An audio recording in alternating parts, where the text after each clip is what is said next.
Hi, everybody. Welcome back to That Makes Sense. Well-being, both physical and mental, and technology have been critical components of productive work, becoming increasingly important for both employees and organizations over the past decade. But since March, many Americans have either had to adjust to working from home or adapt to new protocols and new stresses at their in-person jobs. Not only did how a lot of us are working change in an instant, but the way we view work is also evolving quickly. If you tuned into our last episode, you heard us discuss how the rise of convenience was accelerated by the COVID outbreak. Well, the same goes for the future of work. So today we're going to delve into some questions about that future. What are some of the elements that are here already? What are the new expectations for employers and employees? Where has technology come into play, and where will it continue to do so at an accelerated pace? How will companies participate in the movement around social justice here in America? And how might retail and consumer products companies, especially those in the critical food space, evolve in the next decade? Today, we have the fortune of chatting through these questions with two individuals who have long committed to deciphering work-related challenges. Our first guest is Mark Baum, who is the Senior Vice President of Industry Relations at FMI, the Food Industry Association. And our second guest is Kimberly Betts, my colleague here at Deloitte Consulting, who serves as a Managing Director in our Human Capital Retail and Consumer Products practice. Hi to you both. Good morning, Bobby. Great to be here with you. Morning. Hi, Kimberly. Hey there. Always nice to be with you. Absolutely. So I'm pumped because both of your careers and your current roles give you an amazing perspective here. So before we jump in, I'll just turn it over to each of you to tell our listeners a bit more about yourselves and the work that you do. Mark? Great. Thanks, Bobby. It's a pleasure to be here talking about a topic that I'm truly passionate about, and that is the future of work. And speaking of work, I've been working in this industry for 35 plus years. I started my career as a candy and snack food distributor in Brooklyn, New York. And since then, I have gone on to work in both the industry as a consultant as well as an industry trade association executive, leading commercial practices. For the last 7 years or so, I've been at FMI, as you rightly pointed out, the Food Industry Association. As Senior Vice President of Industry Relations and Chief Collaboration Officer, I lead our commercial practice there. Just to frame it up for our audience this morning, FMI is an industry trade group, and we work towards the betterment of the value chain, leading to more efficiency, greater safety, and a healthier experience for consumers. And we do that through three primary lenses. One is advocacy, interfacing with government and a number of other stakeholders. The other is through education, both educating our members in best practices and methodologies and frameworks. And the other is collaboration. So I'm really, really excited to be talking about the future of work with you and Kimberly this morning. I don't know how I'm going to follow up on your illustrious career, Mark, but I actually go way back with Mark and I go way back with Bobby. So happy to be here as well. I've been at Deloitte about 15 years. I actually grew up in the supermarket industry at Ahold, which is now Ahold Delhaize. I was part of the organization before Ahold and Delhaize merged. I started my career at Stop and Shop, and so I've been in this business for about 30 years. I can't claim 35 quite yet, but about 30. And I work in our retail and consumer products space at Deloitte as part of our human capital practice. And one of the things that I focus quite a bit on these days and have for quite some time is this whole concept of the future of work. And we'll talk about that. We have a pretty focused framework in how we think about the future of work. I'm a global leader in our diversity, equity, and inclusion space. And one of the really cool things I get to do now is look at the intersection between DEI, as we call it at Deloitte, and the future of work, because you can't talk about the future of work given our current environment and the national conversation we're having. You can't really talk about the future of work without talking about diversity, equity, and inclusion. Awesome. This is going to be fun. So before we talk about the future of work, we kind of have to talk about today. So what exactly is the current work experience? And those listening at home, they might be working remotely and enjoying more time with their families, really liking no commutes, freedom of location within the house, etc. There's challenges to work from home too. We may even hear them in the background of this recording at some point. Who knows, right? And maybe, Kimberly, you can start us off with that, the challenges of working from home. And then, Mark, you can flip over and take us through the other side. For those folks who are still heading to a place of work, especially those, that are serving customers in a retail store, working at a distribution center or a facility that does production. How has their work been impacted right now? Sure. So from a work from home perspective, for those of us who are able to work from home, we call it living at work, where literally the boundaries that used to exist between the two just no longer exist given the current environment.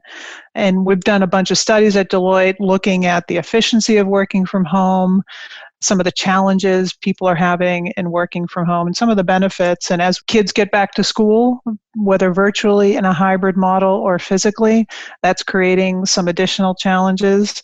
Before COVID, only about 4% of the workforce that were able to work from home worked from home. So we've been literally propelled into the future here through this pandemic, has accelerated what we thought would take years, even decades, for some of our organizations. Thirdly, when we talk with CFOs, CIO types within our client organizations, they're really looking at a good portion of their roles potentially never needing to go back to a building to be together. And so virtual first is very much trending as a topic around some of these conversations that we're having, and some of the opportunity, again, if you're able to work from home, some of the opportunities that people have around flexibility related to where they are.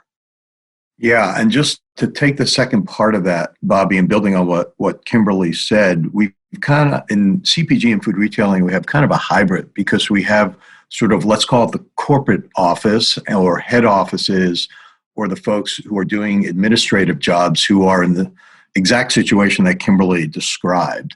Those workers, those frontline workers who are working in stores and distribution centers and manufacturing facilities, they are still heading to work. And I will say, first of all, that employee health and safety is job one in the industry. These folks are really the heroes at the end of the day. When you think about it, grocery shopping is maybe that last vestige of normalcy, to the extent that we can call anything normal, over the last 5 months, that consumers are enjoying, and they're going in. And it's those folks who are working in those stores that are responsible for ensuring that they have a safe as well as a productive and rewarding experience, particularly at this time, because it's a very stressful time. So I tip my hat to the way the industry has stood up over the last 5 months and taken care of our associates and our customers and our communities. And frankly, for those workers who are in plants, who are in stores, who are working in distribution centers, driving trucks over the road, or even those who are working as direct store delivery operators who are going into those stores, they're the ones who are really representing the industry at this time. And then just lastly, I'll say, for those that are not in store or in a manufacturing facility or DC, there's that buyer-seller interface, which, as Kimberly alluded to, has changed dramatically. Manufacturers not being welcome into retailers' offices, that management across the desk of new item presentations or promotions or other programs is forcing both trading partners to become really creative about the ways that they interact with one another. And as Kimberly suggested, that may be irrevocably changed at some point in time. Which is so interesting, Mark, as you talk about that relationship. It also applies to the way that we think about the workforce, and the workplace. So as it relates to the workplace, right, you talk about people being able to walk into a retail organization, CP company being able to walk into a retail organization and talk about the value of this product, and be able to have a face-to-face with a buyer or a merchant to talk about the value to the business, the value to the brand, and why this is a really good decision. It works into, I call it the triangle, the future of work triangle: work, workforce, workplace, where workplace is becoming, it's very much a top of mind topic right now as we think about physical safety. And the frontline workers, as opposed to the people sort of in the corporate environment, the workplace is a real, tangible, pressing issue right now because of those physical safety elements. And then from a work, how work gets designed, and a workforce, how the workforce is skilled, all of these things together create this future of work framework that organizations need to think about. And we think about that in the context of some of the trends that we've seen come out of our Human Capital Trends report. We publish one every year. This is our 10th year in publishing it. And some of the top trends, which very much plug into some of the things you just mentioned, Mark, well-being, this trend of well-being, the importance of making sure that people are safe, but then also making sure that as we think about how we architect work, that we're architecting well-being into work so that people, employees can feel sort of that sense of purpose, which is incredibly important. The second trend I'll mention is the sense of belonging and the sense of connection to the organization. That's incredibly important. And what's happening right now in the midst of a global crisis, how organizations create that sense of belonging is going to make a big difference around how employees, current and prospective employees respond to employees as a brand and as they think about where they want to spend their career. And then the third trend, top of mind, is this whole idea of skilling. But we think about skilling as it relates to this whole notion or concept of helping people be more agile. We're in an environment right now where it's evolving and changing almost by the 15-minute increment, right? And so skills have continued to have a shorter and shorter shelf life where that muscle of agility becomes much more critical. So, Kimberly and Mark, you guys took the topic of today and ran with it nicely into the future a little bit, which I liked.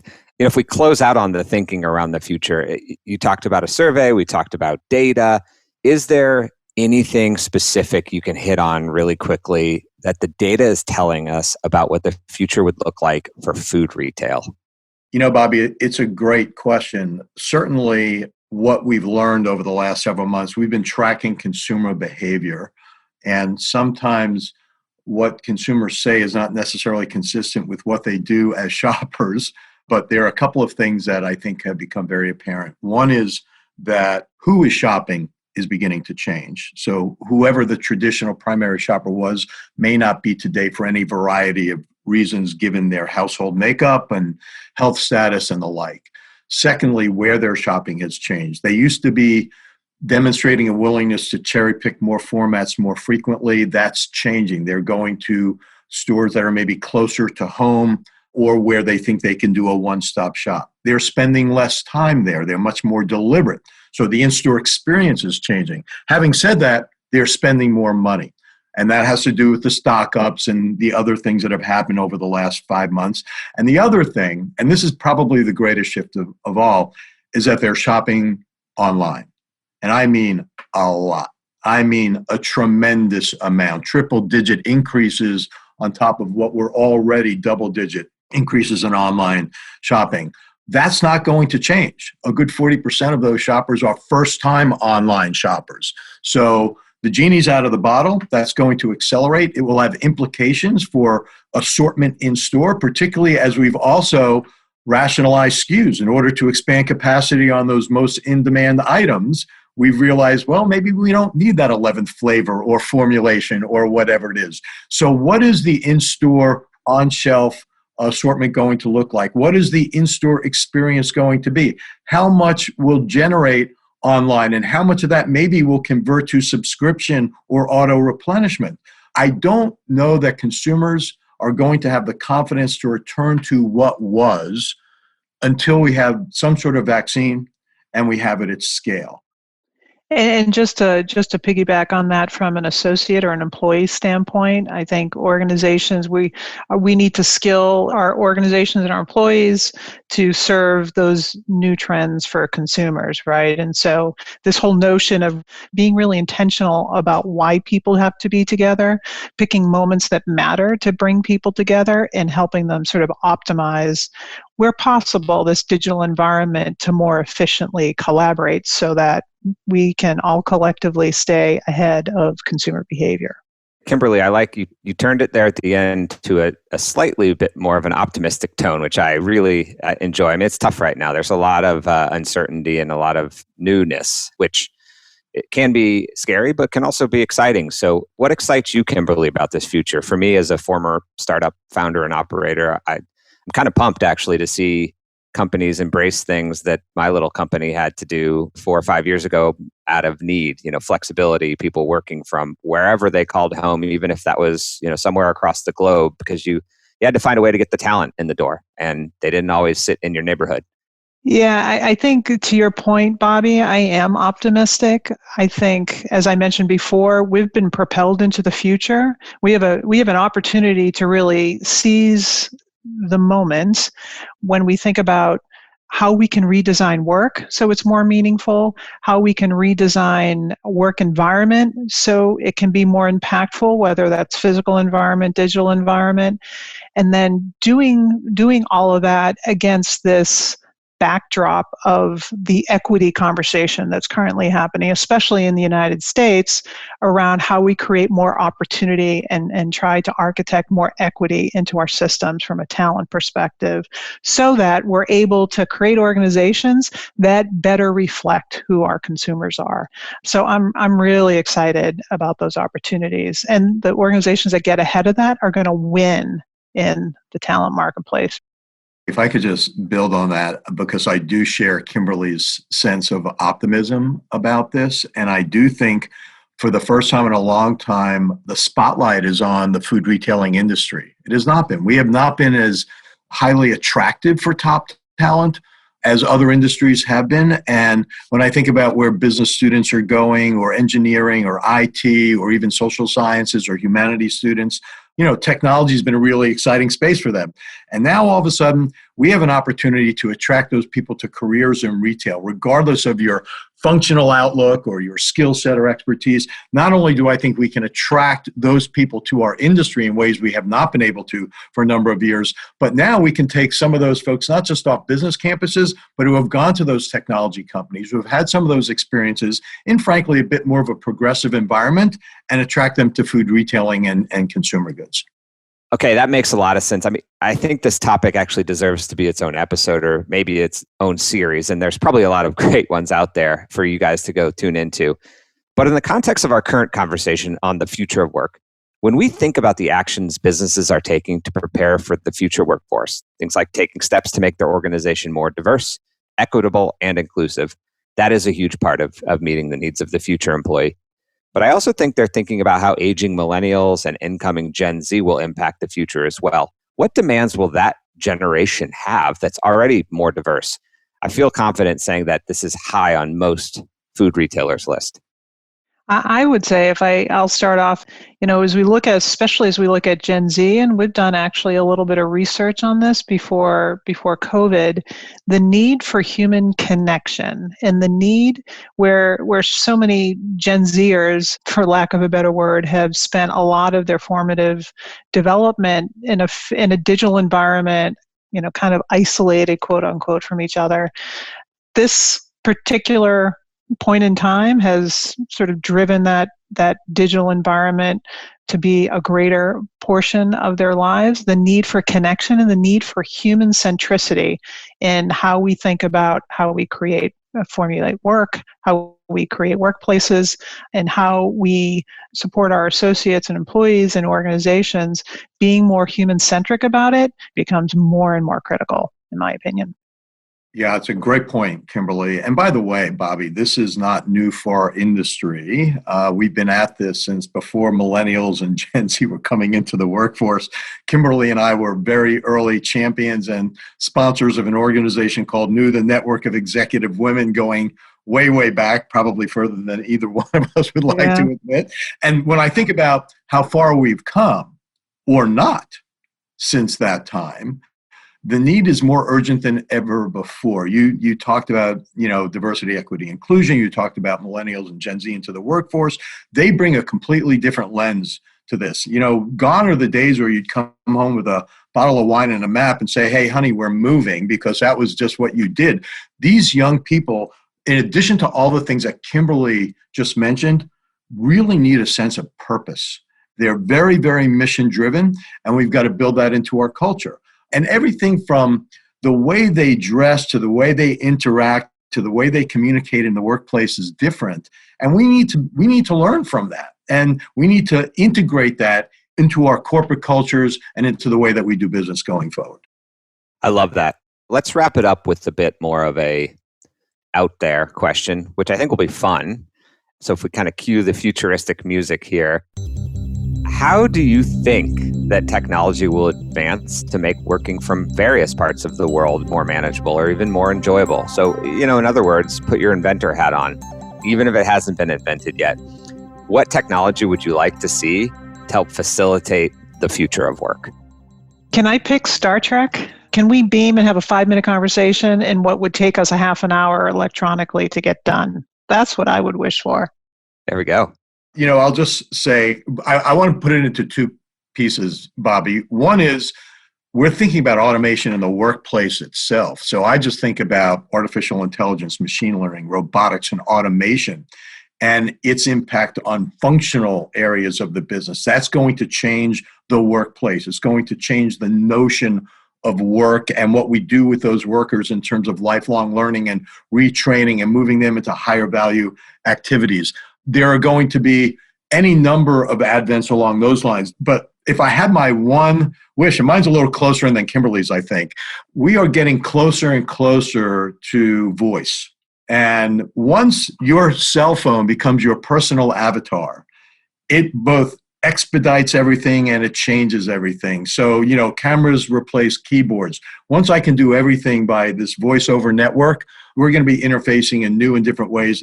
It is to the way in which technology impacts our lives and the way we work and the way we live, the way that 5G will just change networks exponentially. It's not an incremental gain. Awesome. Well, thank you very much for joining me today, both of you. Research, discussion, and advancement around the future of work is not only fascinating and relevant to, I think, each of us individually, it's pretty critical to our society and our economy. And so, we have to continue to advance it, and we have to shape the future of work as much as possible to be as optimistic and positive as you guys were in most of this conversation. So to our listeners out there, if you're interested in learning more, you can search for Future of Work on Deloitte.com. Or you can learn more about the Food Industry Association. You can visit fmi.org. We'll see you on the next episode of That Makes Sense. You can listen on your favorite podcatcher, whether it be Apple Podcasts, Stitcher, or Spotify. Simply search for That Makes Sense. Connect with me on social media, Bobby Stevens on LinkedIn or @BobbyStevens on Twitter. This presentation contains general information only, and Deloitte is not, by means of this presentation, rendering accounting, business, financial, investment, legal, tax, or other professional advice or services. This presentation is not a substitute for such professional advice or services, nor should it be used as a basis for any decision or action that may affect your business. Before making any decision or taking any action that may affect your business, you should consult a qualified professional advisor. Deloitte shall not be responsible for any loss sustained by any person who relies on this presentation.